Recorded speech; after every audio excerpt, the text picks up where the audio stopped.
Hello everyone, I hope you all are good. I welcome you to CS Trainer. As you already know, हमने practice set series start की है computers की, जिसमें हम MCQs ला रहे हैं बेस्ड ऑन वेरियस टॉपिक्स। अभी तक हमने 3 टॉपिक्स कवर किए, components of a computer, history and generations of computer and हमने कंप्यूटर फंडामेंटल्स पे कुछ MCQs देखे थे। आज हम एक और टॉपिक स्टार्ट कर रहे हैं, open source technologies. It is very important topic and इसके रिलेटेड MCQs अक्सर पूछे जाते हैं। सो इन दिस सेशन हम एक तो इस टॉपिक के बारे में जानेंगे, ओपन सोर्स टेक्नोलॉजीज़ या ओपन सोर्स सॉफ्टवेयर्स होते क्या है, एंड इसके अपोजिट क्लोज सोर्स सॉफ्टवेयर्स किनको कहते हैं, what is close source technology. पिछले सेशन में हमने सॉफ्टवेयर की 2 कैटेगरीज को देखा था, system softwares, application softwares, and उनके सब टाइप्स भी हमने उसी में देखे थे विद एग्जांपल्स। तो आज हम सॉफ्टवेयर के एक और डायमेंशन पे जाएंगे, जहां हम open source softwares and close source softwares को डिस्कस करेंगे with their examples. Without wasting time, let's move to the first MCQ of this session. The question is, OSS stands for. OSS का full form क्या है? It is Open Source Softwares. अब इस term को समझने की कोशिश करते हैं। फर्स्टली, सॉफ्टवेयर बना किसका होता है? कोई भी सॉफ्टवेयर एप्लीकेशन जो आप इंस्टॉल करते हो अपनी डिवाइस में, वो बना होता है सेट ऑफ इंस्ट्रक्शंस, जो किसी प्रोग्रामिंग लैंग्वेज में लिखे गए होते हैं वो instructions, right? So software are the set of instructions, they are the programs. इन सेट ऑफ इंस्ट्रक्शंस को या इन प्रोग्राम्स को जो सॉफ्टवेयर के रिलेटेड लिखे गए होते हैं, उसको हम कहते हैं सोर्स कोड। जब एक सॉफ्टवेयर लॉन्च होता है या पब्लिश होता है, तो या तो वो विद इट्स सोर्स कोड होता है पब्लिश या विदाउट। ये डिपेंड है कि जो उसका ओनर है, जो जिसकी वो प्रॉप्रियॉरिटी है, क्या वो इसको ओपन रखेगा, क्या वो इसका सोर्स कोड ओपन रखेगा, ओपनली अवेलेबल रखेगा। अगर अवेलेबल है ओपनली, तो we as users can download the source code of that software. और हम, अगर हमारे पास इतनी नॉलेज है, अगर हम प्रोग्रामिंग जानते हैं, तो हम उस सोर्स कोड को मॉडिफाई कर सकते हैं, एनहांस कर सकते हैं, हम उसमें कुछ और फीचर्स अपने हिसाब से ऐड कर सकते हैं और अपना एक अलग सॉफ्टवेयर उसके वी कैन से उससे इंस्पायर होकर एक और अपना डिफरेंट सॉफ्टवेयर बना सकते हैं, या उसी सॉफ्टवेयर में कुछ नए फीचर्स ऐड करके बना सकते हैं। सो जिस भी टेक्नोलॉजी में या जिस भी सॉफ्टवेयर में सोर्स कोड अवेलेबल होता है, उसको हम ओपन सोर्स सॉफ्टवेयर कहते हैं। ये क्वेश्चन ऐसे भी फ्रेम्ड हो सकता है, a software with source code that anyone can inspect, modify and enhance is referred as. ऐसा सॉफ्टवेयर जिसको कोई भी इंस्पेक्ट कर सके, जिसको कोई भी मॉडिफाई कर सके, जिसको कोई भी एनहांस कर सके। ऑब्वियसली ये तभी पॉसिबल है जब उसका सोर्स कोड क्या होगा, अवेलेबल होगा। तो ऐसे सॉफ्टवेयर्स को हम बोलते हैं ओपन सोर्स सॉफ्टवेयर्स। इन सॉफ्टवेयर्स को ओपन इंटेंशनली रखा जाता है ताकि एक कम्युनिटी बन सके और वो कम्युनिटी मिल के उस पे काम कर सके, उसको इम्प्रूव कर सके। उसमें बग्स अगर है तो वो बग्स रिमूव कर सके, उसको इंस्पेक्ट कर सके, उसको अपने तरीके से मॉडिफाई कर सके, एनहांस कर सके। Let's take an example of 2 famous web browsers, Mozilla Firefox and Google Chrome. Mozilla Firefox open source software है, जबकि गूगल क्रोम जो है वो क्लोज्ड सोर्स है। मोजिला फायरफॉक्स को ओपन इसलिए बोला जाता है क्योंकि उसका जो सोर्स कोड है वो पब्लिक के लिए अवेलेबल है। तो if I am a programming knowing person, तो I can easily enhance it, I can easily modify its source code depending on my needs, my choice. लेकिन गूगल क्रोम का software source code जो है वो available public के लिए नहीं है, तो उसको मॉडिफाई या एनहांस या उसमें बग्स रिमूव या उसमें नया फीचर सिर्फ गूगल के ही डेवलपर्स जो है वो कर सकते हैं। फायरफॉक्स को मॉडिफाई करके आप अपना एक वेरिएंट उसका बना सकते हो, लेकिन क्रोम को आप मॉडिफाई नहीं कर सकते हैं as a user. Now let's have a look at another term associated with this topic, that is proprietary softwares. What is the another name given to proprietary softwares? Proprietary softwares को हम closed source softwares भी कहते हैं। So as I already said कि Google Chrome जो है वो एक क्लोज्ड सोर्स सॉफ्टवेयर है. Now let's see in detail कि क्लोज सोर्स किनको कहते हैं. A software which is available only after buying the proper license of the software and has proper copyright and license is called. ऐसे softwares को हम proprietary softwares या closed source softwares कहते हैं. ये इन सॉफ्टवेयर्स का जो सोर्स कोड है पब्लिक के लिए अवेलेबल नहीं होता है, तो आप इनको मॉडिफाई नहीं कर सकते हो.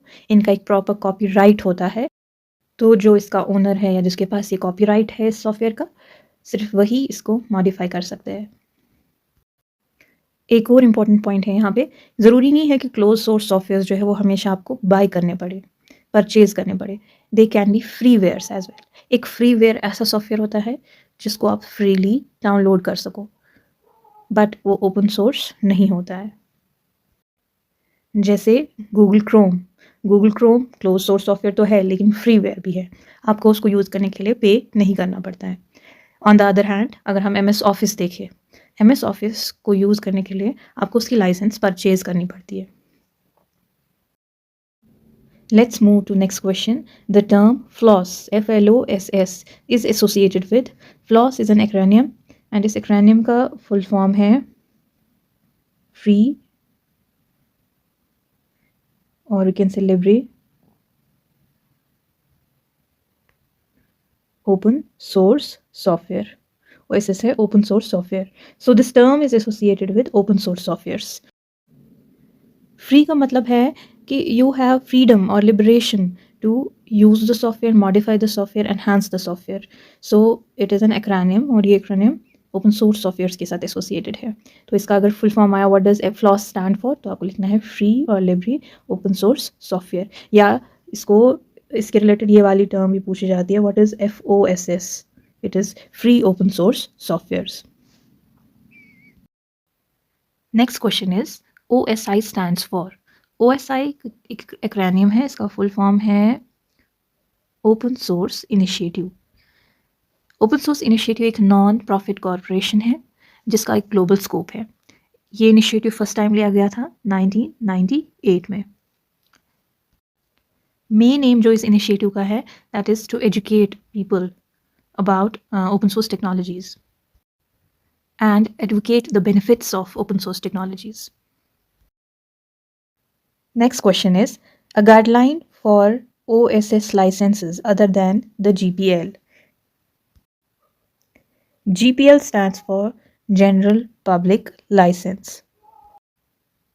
OSS stands for Open Source Software.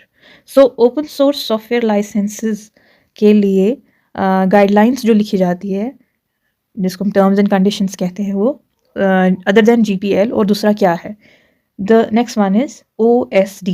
इसको हम बोलते हैं ओपन सोर्स डेफिनेशन. इसमें वो गाइडलाइंस टर्म्स एंड कंडीशंस लिखी जाती है जो जिसमें मेंशन होता है कि ये फ्रीली अवेलेबल है, इसको आप मॉडिफाई कर सकते हो, लेकिन क्या रिस्ट्रिक्शंस स्टिल आप पे है. तो यूजुअली जब आप सॉफ्टवेयर्स यूज़ करते हो तो आप कुछ टर्म्स एंड कंडीशंस को टिक करते हो बिना पढ़े.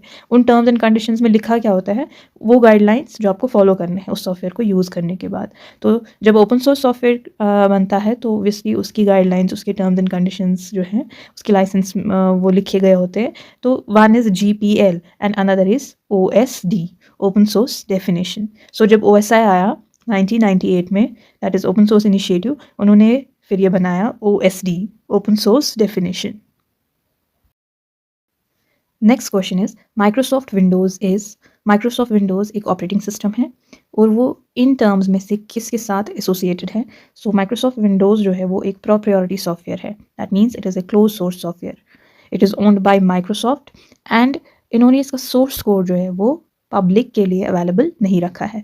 सो अगर आपको इसको एनहांस करना पड़े, अगर आपको कोई बग नज़र आए विंडोज़ ऑपरेटिंग सिस्टम में, आप ज़्यादा से ज़्यादा रिपोर्ट कर सकते हो टू माइक्रोसॉफ्ट, लेकिन आप खुद मॉडिफाई नहीं कर सकते हो.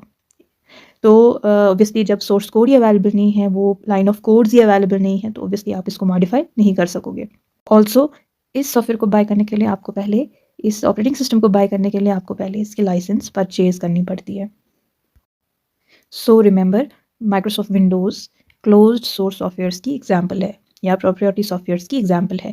इस पे अक्सर क्वेश्चंस आते हैं, यू हैव टू रिमेंबर और list down some of the examples of open source softwares as well as closed source softwares, क्योंकि अक्सर ये क्वेश्चन पूछा जाता है which of these is not closed source or which of these is open source.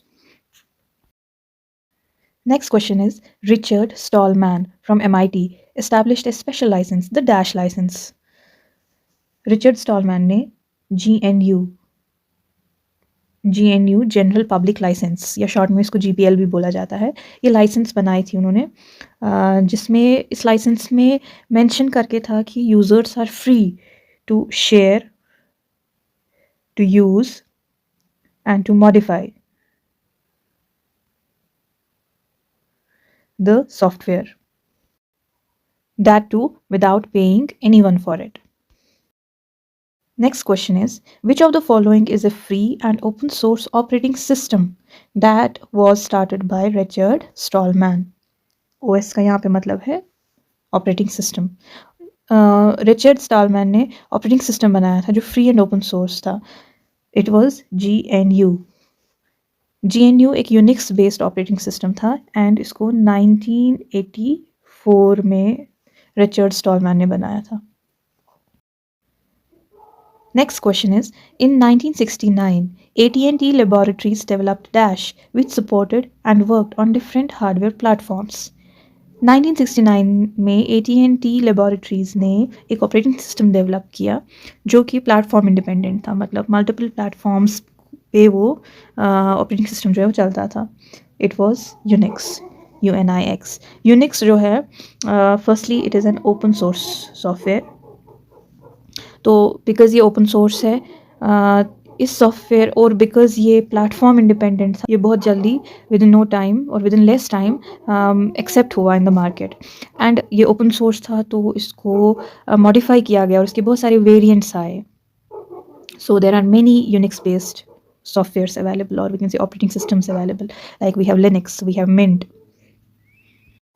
So you need to remember Unix 1969 में आया and इसके variants जो है they are Linux operating system, Mint operating system और भी बहुत सारे variants आए और ये variants तभी possible हुए because ये एक open source software था. Next question is, public domain software is usually dash. Public domain softwares मतलब कि वो जो पब्लिक के हवाले किए गए हो. अब आप देखो, हमने सॉफ्टवेयर बनाया, हम आपके सामने इसको लॉन्च कर रहे हैं, आपके हवाले है इसका सोर्स कोड, अब आप इसको आगे इस पर काम करो. तो इसको सपोर्ट कौन करता है? इसमें कम्युनिटी सपोर्ट होता है. So public domain softwares are usually community supported.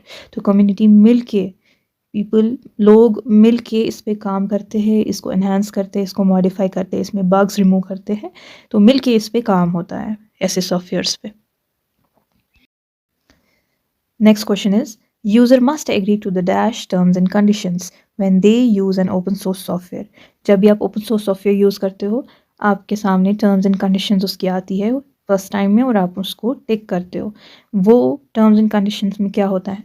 वो टर्म्स एंड कंडीशंस जो होते हैं वो लाइसेंस उसको हम कहते हैं. So you agree to the license terms and conditions.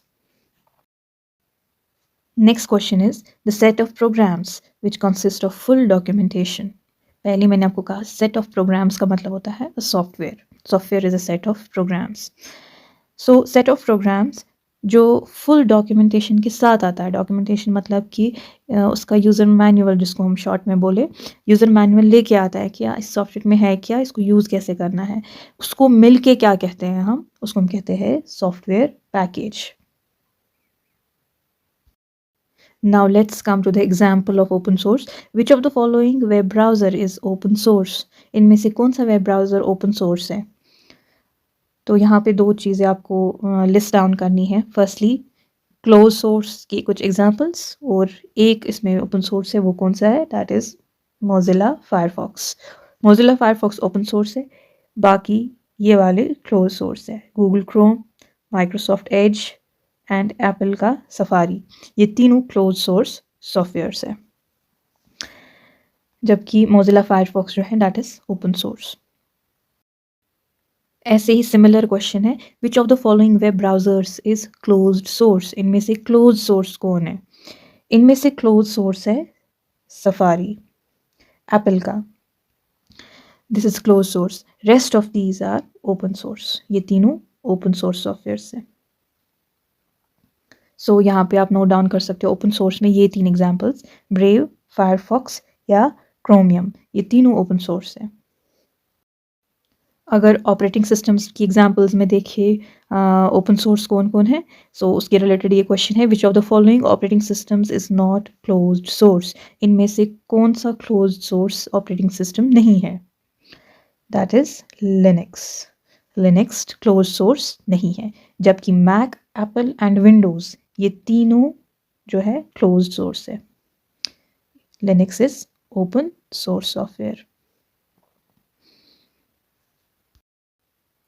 Next question is, which of the following is not a downside of open source softwares? Downside का मतलब है disadvantage. इनमें से कौन सा disadvantage नहीं है, या we can say con नहीं है open source software की. So इसका मतलब 3 जो है वो cons है या disadvantages है. डिसएडवांटेज इसमें पहले इसका पहले करेक्ट आंसर देखते हैं। मल्टीपल चॉइसेस आपको इसमें मिलते हैं, ये इसकी डिसएडवांटेज नहीं, ये इसकी एडवांटेज है। जब आप ओपन सोर्स रखते हो सॉफ्टवेयर को, जब कोई ओपनली अवेलेबल रखता है सॉफ्टवेयर को, तो आपको उसमें मल्टीपल चॉइसेस मिल जाते हैं, क्योंकि कोई भी उसको मॉडिफाई कर पाता है, एनहांस कर पाता है, तो आपको उसके बहुत सारे वेरिएंट्स नज़र आते हैं मार्केट में। लेकिन बाकी अगर हम डिस्कस करें इसके बाकी पॉइंट्स, क्योंकि हो सकता है ये क्वेश्चन ऐसे आए कि विच of the following is a disadvantage of open source software, तो तब आपको ये पॉइंट्स याद रखने हैं डिसएडवांटेजेस में। लैक ऑफ पर्सनल सपोर्ट, क्योंकि ये पब्लिक के हवाले किए जाते हैं सॉफ्टवेयर, तो आपको पर्सनल सपोर्ट की इसमें पर्सनलाइज सपोर्ट इसमें मिलता नहीं है। ऐसे ही दूसरी इसमें डिसएडवांटेज है कि इसमें रिस्ट्रिक्टेड चॉइसेस अवेलेबल है। आप क्योंकि सब कुछ ओनर ने अपने पास रखा है, अपने हाथ में रखा है, तो वो जितना मर्जी चाहे उतना उसको मॉडिफाई करेगा। अगर आप चाहोगे कुछ और इसमें वेरिएशंस आए, वो आपके हाथ में नहीं है। ठीक है। सिमिलरली नो वारंटी, इस ओपन सोर्स सॉफ्टवेयर में वारंटी नहीं है ऑब्वियसली, क्योंकि कोई भी इसको अपने सिर पे नहीं ले रहा है।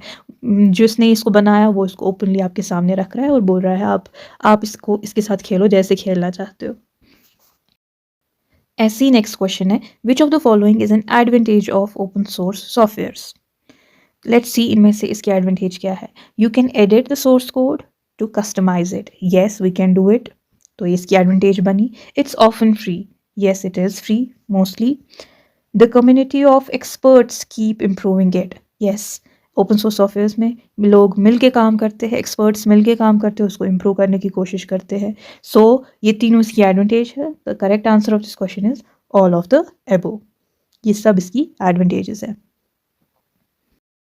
Next question is, an open source image editor similar to Adobe Photoshop. आप सबको पता है एडोब फोटोशॉप एक इमेज एडिटर है जिसमें आप इमेजेस को एडिट कर पाते हो, लेकिन एडोब फोटोशॉप खुद एक क्लोज्ड सोर्स सॉफ्टवेयर है। सो एडोब फोटोशॉप के सिमिलर एक open source image editor available है, that is GIMP shop, GIMP, and GIMP stands for GNU image manipulation program. ठीक है, so it is GIMP shop, it is an open source image editor software जो कि similar है to Adobe Photoshop. सो अगर कोई close source adobe Photoshop नहीं use करना चाहता है, वो उसके ऑल्टरनेट में गिम्प शॉप भी यूज़ कर सकता है। ऐसा नहीं है कि सिर्फ यही है कि there are many more image editor softwares available जो ओपन सोर्स है। वन ऑफ देम इज, इन सब एग्जाम्पल्स में one of them is GIMP shop. ऐसे ही नेक्स्ट क्वेश्चन है, which of these is not an open source alternative of Microsoft Office. MS Office एक closed source software है जिसकी लाइसेंस आप परचेज करते हो, तभी जाके आप Microsoft Word, Excel, Access, PowerPoint इन सॉफ्टवेयर्स को यूज़ कर पाते हो माइक्रोसॉफ्ट के। तो इसका ऑल्टरनेटिव ओपन सोर्स क्या अवेलेबल है? ये सब WPS ऑफिस, ओपन ऑफिस और लिब्रे ऑफिस, ये तीनों जो है ओपन सोर्स ऑल्टरनेटिव है किसके? माइक्रोसॉफ्ट ऑफिस के। सो इसका करेक्ट आंसर है नन ऑफ द एबो। ठीक है, नन ऑफ द एबो इसलिए क्योंकि ये पूछ रहा है इज नॉट। क्वेश्चन हमेशा ध्यान से पढ़ना चाहिए। Which of these is not an open source alternative of MS Office. क्योंकि ये तीनों हैं, दैट इज़ वाई इसका answer none of the above है। And the last question of this session, open source definition is based on OSD. OSD हमने already discuss किया, वो किसकी पे based है? वो based है Open Source Initiative, OSI, Open Source Initiative पे based है। OSD is a documentation approved by OSI, Open Source Initiative. इस डॉक्यूमेंटेशन में वो पॉइंट्स मेंशन्ड है जो बताता है कि क्या ये सॉफ्टवेयर लाइसेंस को हम सर्टिफिकेशन मार्क दे सकते हैं OSI अप्रूव्ड का या नहीं। And with that, we have come to end of this session. I hope this session was informative. Next video में हम next topic pick करेंगे और उसमें MCQs देखेंगे. Till then, take care of yourselves. Goodbye.